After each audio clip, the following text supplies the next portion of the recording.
દેશના યશસ્વી અને ચક્રવર્તી વડાપ્રધાન શ્રી મોદી સાહેબ અને ચાણક્ય નીતિમાં જે માહિર છે એવા આપણા ગૃહ રાજ્ય મંત્રી અમિત શાહજી બંનેની જે નીતિથી પ્રચંડ જીત પશ્ચિમ બંગાળમાં થઈ છે. સનાતન ધર્મનો વિજય થયો છે.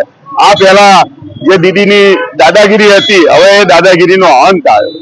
લેફ્ટના શાસન બાદ પશ્ચિમ બંગાળની અંદર છેલ્લા 15 વર્ષથી તૃણમૂલ કોંગ્રેસ દ્વારા જે બંગાળની અંદર જે રાજનીતિ કરવામાં આવી હતી, એ રાજનીતિની અંદર જે બંગાળની જનતા છેલ્લા 10-15 વર્ષથી થાકી ગઈ હતી, એની વચ્ચે લોકોએ નરેન્દ્ર મોદી સાહેબ અને અમિતભાઈ શાહ સાહેબના હિન્દુસ્તાનના સનાતન ધર્મ અને ભવ્ય વિજય, વિકાસનો વિજય છે.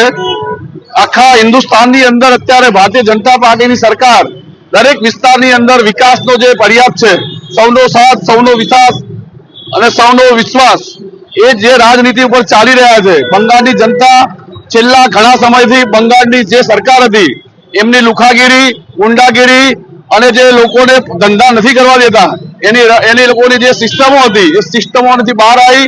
બંગાળની જનતાને પહેલા તો ખૂબ ખૂબ અભિનંદન કે એ લોકો આટલી મોટી સંખ્યાની અંદર મતદાન કર્યું અને ભારતીય જનતા પાર્ટીને લગભગ 200+ સીટ આપી અને નરેન્દ્રભાઈ મોદી સાહેબ, અમિતભાઈ શાહ સાહેબ અને પૂરા હિન્દુસ્તાનનું દિલ જીતી લીધું છે.